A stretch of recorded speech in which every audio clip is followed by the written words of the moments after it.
Student, जैसा कि पिछले वीडियो में मैंने आपको चोला डेंसिटी के बारे में पढ़ा रहे थे, वहाँ का एडमिनिस्ट्रेशन के बारे में बताया, उस जमाने में किस तरह के ग्रांट्स और पेमेंट होते थे इसके बारे में बताया। अब बात करते हैं कि चोला डेंसिटी के समय चोला का जो एडमिनिस्ट्रेशन था उस जमाने में किस तरह का आर्ट और कल्चर होता था, है ना।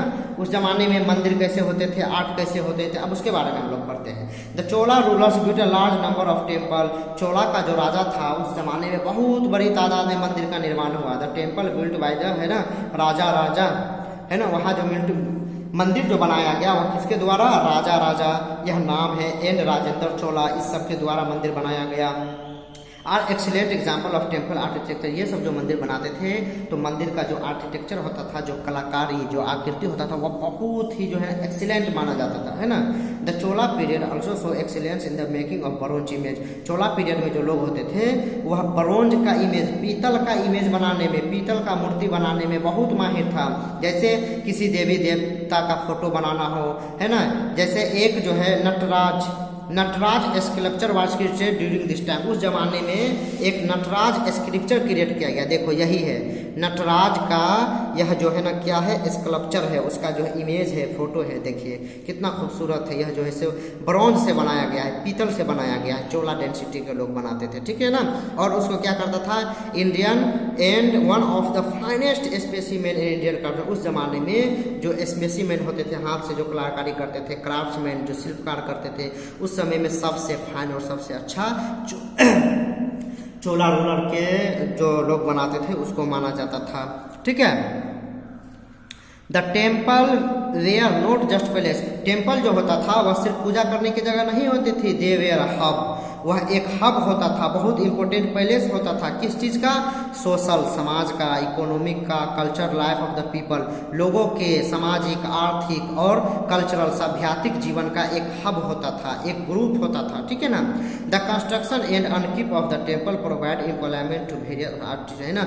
और उस जमाने में जो कंस्ट्रक्शन होता था, जो टेम्पल में होता था, तो जो टेम्पल में जो कंस्ट्रक्शन किया जाता था तो उसमें बहुत सारे लोग को नौकरी मिलता था। किस तरह के लोगों को नौकरी मिलता था, आर्टिस्ट लोग को, क्राफ्टमैन को, है ना, स्कल्पचरल को, प्राइस्ट को, म्यूजिशियन को, डांसर को, फ्लावर सेलर, कुक्स एंड और भी बहुत सारे लोगों को उसमें जॉब मिलता था, नौकरी मिलता था, है ना। जैसे जो आर्टिस्ट लोग होते थे, जो हाथ में जिसकी कलाकारी होती थी, क्राफ्ट्समैन जो हाथ से कोई चीज़ बनाते थे होंगे, स्कल्पचर जो स्कल्पचर लिखते थे, प्राइस्ट पादरी, म्यूजिशियन जो है सो गायक, डांसर, नृत्यक, फ्लावर सेलर फूल बेचने वाला, कुक खाना बनाने वाला, इन सब लोगों को उसमें जॉब मिलता था। Temple were built on the tax free land. Temple जो होते थे, मंदिर जो होते थे, वो टैक्स फ्री लैंड में बनाए जाते थे। उस जगह पे मंदिर बनाने से उस जगह जमीन को टैक्स नहीं देना पड़ता था, वो जो जमीन था टैक्स फ्री होता था, इसका टैक्स देने की जरूरत नहीं थी। The priest under the money get from this land for the maintenance of the temple and to pay the various people associated with. जो पादरी लोग होते थे वह क्या करते थे, मनी इकट्ठा करते थे ये सब बनाने के लिए, मंदिर बनाने के लिए, और वही लोग इसको मेंटेनेंस करते थे। Carnatic music originally origin in the south Indian temple. Carnatic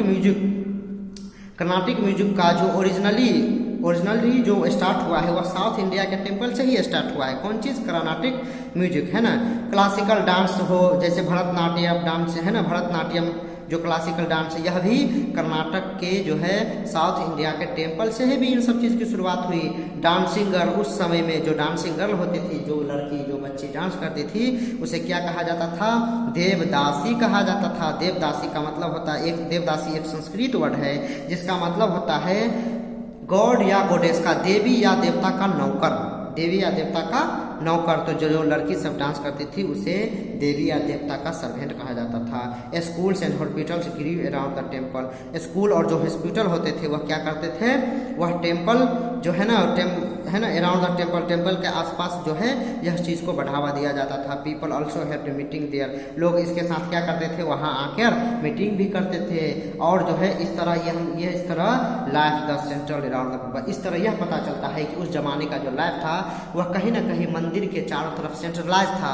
लोग को मीटिंग भी करना होता था तो मंदिर के पास आते थे। अगल बगल स्कूल भी बनता था तो मंदिर के ही अगल बगल स्कूल बनता था। और भी किसी तरह का डांसिंग म्यूजिक वगैरह होता था तो लोग मंदिर में ही आके करते थे। तो इस तरह उस समय का जो लाइफ था वह मंदिर के ऊपर सेंट्रलाइज था, ठीक है। चलिए अब चोला इंस्क्रिप्शन, उस जमाने में जो इंस्क्रिप्शन था, जो अभिलेख होते थे, हाथ से किस तरह का कलाकारी लिखकर किसी चीज़ के बारे में चला जाता था, उसके बारे में जानते हैं। We get a lot of information about the Cholas from their inscription. जब हम चोला का इंस्क्रिप्शन पढ़ते हैं तो हमें बहुत सारे चीज़ के बारे में जानकारी मिलता है, ठीक है। जैसे copper plate held together by a royal seal, है ना। कॉपर प्लेट जो होता था वह एक दूसरे के साथ जो है हेल्ड किया जाता था, इकट्ठा किया जाता था। A royal seal often had inscription regarding the grant made by the ruler, जिसका यूज क्या करते थे, राजा जो है अपना ग्रांट अनुदान देने में करते थे। They contain details like the genealogy of ruler, और वो जो है इंस्क्रिप्शन में जो अभिलेख लिखा जाता था उसमें राजा के जीनियोलॉजी मतलब उसके खानदान पद्धति, जैसे अभी राजा है, इससे पहले उसका बाप होगा, उसके दादा होगा, परदादा होगा, है ना।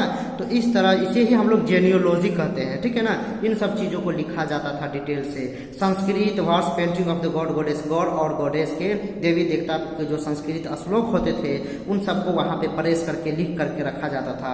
Details of grant where it is land, जो जमीन का अनुदान दिया जाता था उन सब चीज़ों को लिख के रखा जाता था। ऑर्नामेंट और कैटल, ये गहना जेवर या मवेशी, इन सब का डिटेल भी लिखा जाता था। Through investigation of this sources reveal lot of information to the historians. इस तरह के जब जो है सोर्सेज मिलता है तो बहुत सारे चीज़ हिस्टोरियन को देखने को मिलता है। And apart from this copper plate inscription, इस कॉपर प्लेट के अलावा we also have a large number inscription on the wall of temple.